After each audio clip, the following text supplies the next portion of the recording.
Hello, sports enthusiast fans. You might not have recognized me because I haven't been here in a couple weeks, but I'm back. And we're back to doing our weekly shows on Wednesdays and Saturdays of New Orleans Saints Road to Atlanta.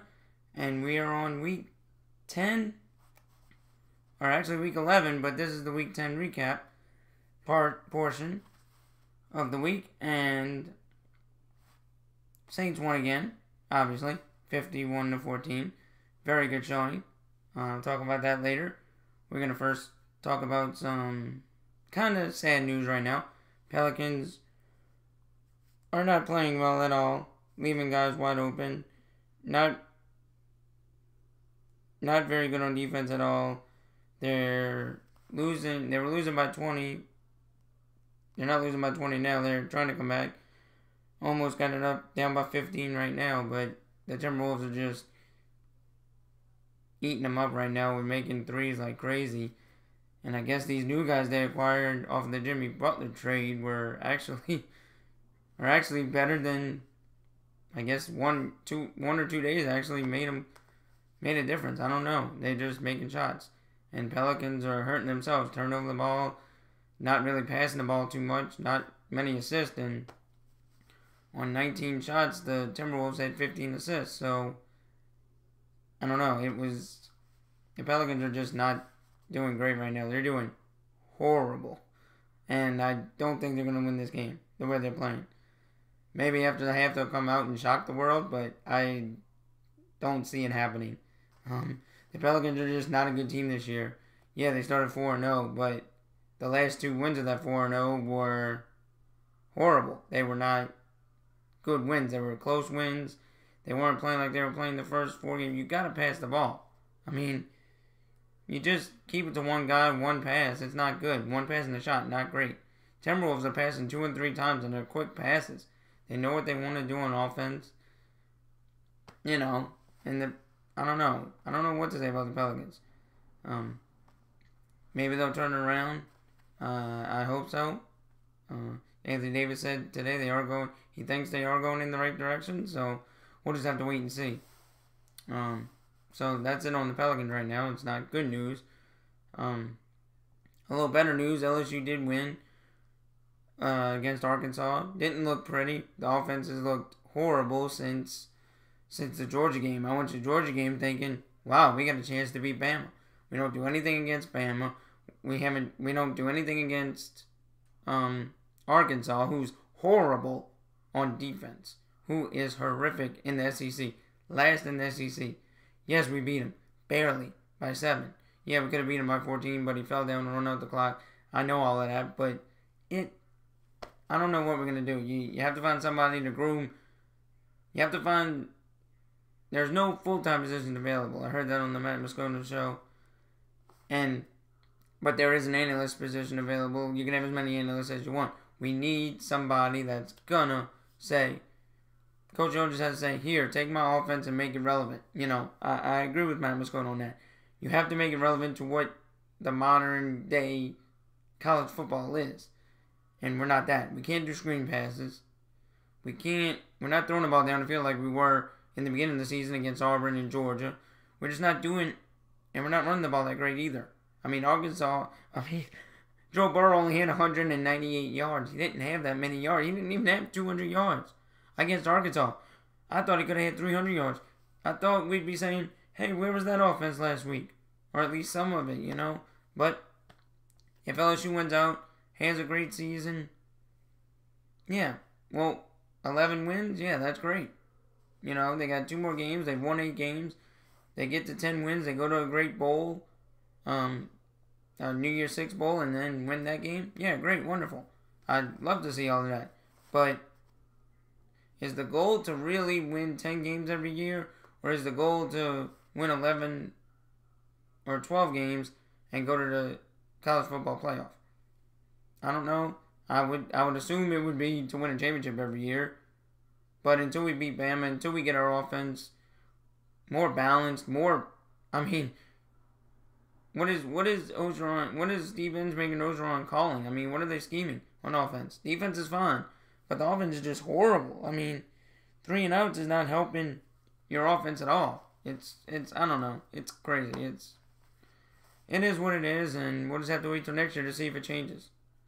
Hopefully it does. Moving right along, final segment. It's of this podcast is the Saints Eagles game. Yes, talk a little bit about the Rams. The Saints and I don't even know who we were playing because it didn't look like Andy Dalton and the Bengals. It did look like the defense because the defense was horrible. The defense coordinator did get fired after that game. I think Monday he got fired, and it's just horrible. It was just a horrible game for the Bengals. But the Saints did look great. I mean, 5 out of 6 times you scored a touchdown, and 6 out of 6 you scored. I mean, that's just wonderful. I mean, 5 touchdowns, 1 field goal, 5 of 6 for touchdowns. I mean, that's unheard of. That's if I heard somebody say today, if Drew Brees gets hurt, he's not gonna get hurt. But if he did get hurt and stop playing right now for the rest of the season, he'd have the best season of any quarterback ever. So Drew Brees is just have fun, embrace this time you have with them. You know, when we do win the Super Bowl, because I'm very confident we are going to the Super Bowl. And if Drew Brees decided to retire after we win the Super Bowl, I'd be fine with that. 2 Super Bowls in 12 years? That's fine with me. What more can you really ask? Drew Brees is doing more with less kind of thing. You haven't had the same receivers every year. Yes, you've had the same running back for a few years in Mark Ingram, and the last couple years with Alvin Kamara, but the receivers have been different. You've had Willie Snead, you had Brandon Cooks, you had Shockey, so on and so on. You've had tight end, but another weapon. You had Graham. You had so many weapons. Drew Brees is just unbelievable, and he showed why on Sunday, scoring 51 points. I mean, it was crazy. Now we'll move on to the dreading Philadelphia Eagles, where a lot of people are saying Doug Peterson's losing that team. Just I don't know where to go with that. We'll just have to wait and see what happens on Sunday. I'll talk more about schematics and schemes, and I'll give you the final injury report. But let me just go quickly through this injury report. We know a few of these guys are hurt or not playing at all. Philadelphia Eagles injury report did not practice was Ronald Darby and Jalen Mills from LSU, so we don't know if they're gonna play. Haloti Naga is the first 2 are both cornerbacks. Haloti Naga is a defensive tackle. Tight end is Joshua Perkins, and running back Darren Sproles, who we know is hurt. I think Darby's hurt as well. I think Darby and Sproles are the 2 that are definitely not playing. Limited participation was Lance Johnson. He's an offensive tackle, and Sidney Jones with a hamstring is a cornerback. For the Saints, offensive tackle Teron Armstead didn't practice. We know he's hurt. He's going to be out 3 to 4 weeks. We found that out early in the week, yesterday or Monday. He's got I forgot exactly what they said, but he's got a shoulder issue. Marcus Davenport's got a defensive end toe, but he's not going to play. Probably. Limited participation was Bushrod. It's not injury related, but he's gonna play. He's got to play in place of Armstead. Austin Carr, wide receiver, knee. Tyler Davison, defensive tackle, hand.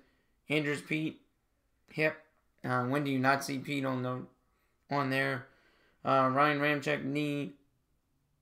Max Unger, center, not injury related, and Larry Warford, offensive guard, not injury related. So nobody really big except the Armstead one.